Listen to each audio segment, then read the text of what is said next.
A guy's got to do what a guy's got to do, and sometimes it's not always the best time, but you gotta make a compromise between the best time and the most convenient time.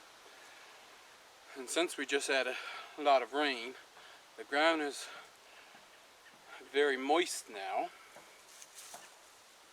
I'm going to pull these two out and I think I want to put the Romeo Cherry over there and put the Firecracker Goji here.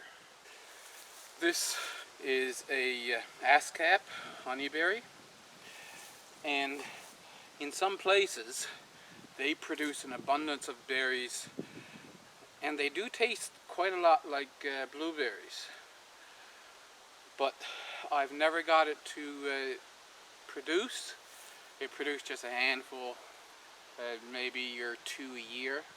I used to have it over here down where I'm planning on putting the ponds, and it didn't produce down there.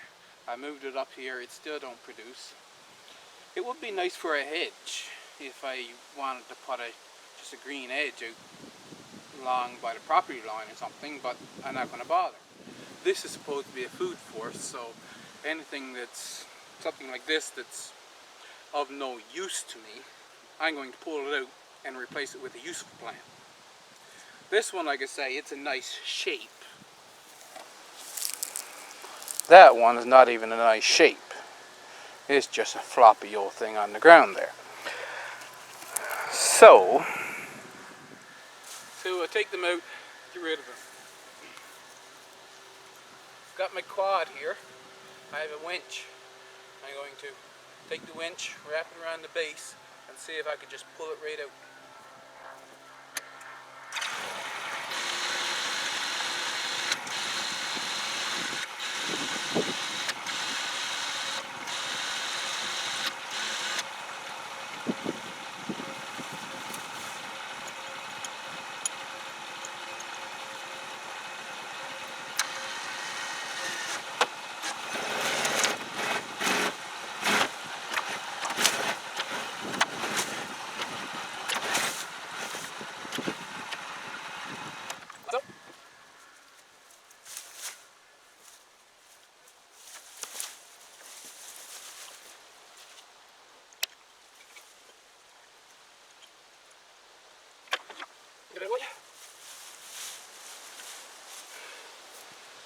I'll cut the all off the root ball later and then run it through the chipper shredder and make chips out of it.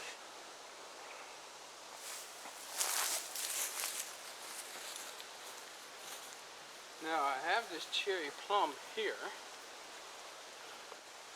Maybe I can put the quad up there. I got enough distance before I get to that damson to pull this out, I think.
Going to have to get some soil now to finish filling up the holes.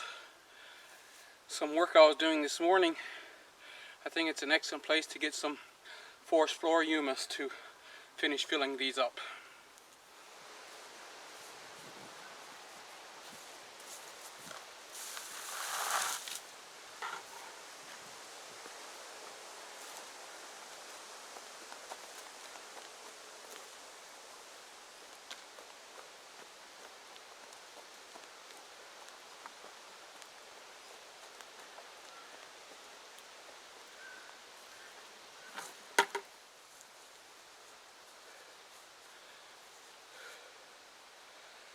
recent rain or not, I'll still have to soak it in.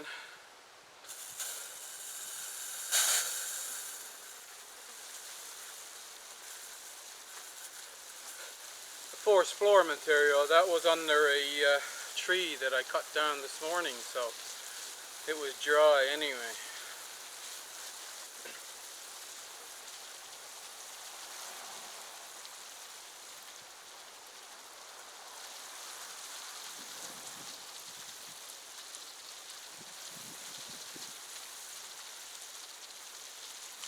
As far as the hose will reach, so I'll put some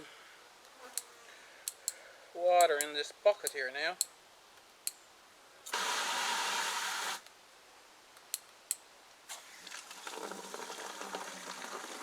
And bring it over there to the other one.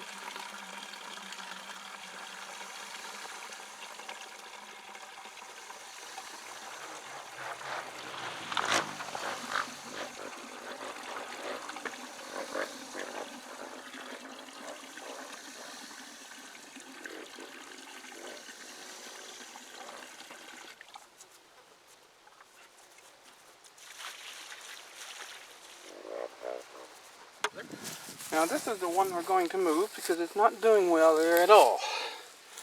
And so I'm going to move it up above and see if it does well up there. Take it with a chunk of soil so that its roots are disturbed as little as possible. Like I say, it's going to be hot for the next few days. I'll actually put that tag back in there. And then when you got a chunk of soil like that, should work perfect. Now to put it down right in here.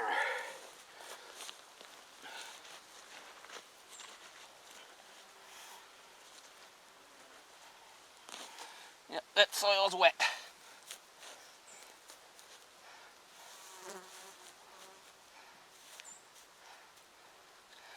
Now I got that kind of way facing the wrong way, really.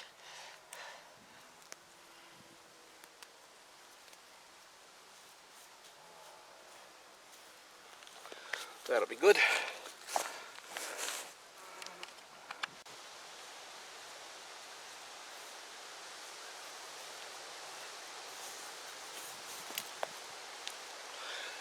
This is the clone I did of Romeo cherry. Its roots are not out the bottom. If this comes out as easy as the beet transplants I've done, that should not have any transplant shock either.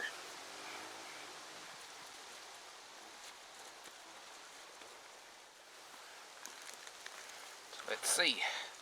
Looks like it's going to.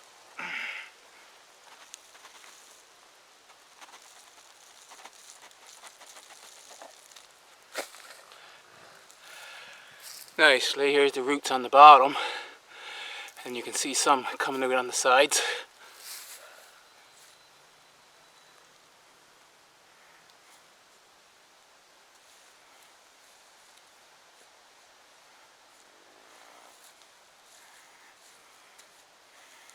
A little bit of a cool down for it. That soil is warm.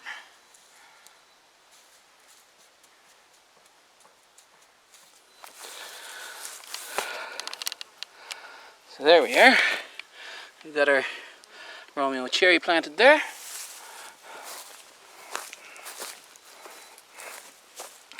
And it won't take long before we know whether this one here is going to take off. Maybe a couple weeks. I recorded that back on August the 5th. Since then, I've got the sod removed in between, and I put kelp, layer of kelp down. Here's Romeo cherry. The rabbits actually ate the leaves off down to about right here and here, and the leaves come back. He'll do just fine. That was before I got a chance to put this cage around him.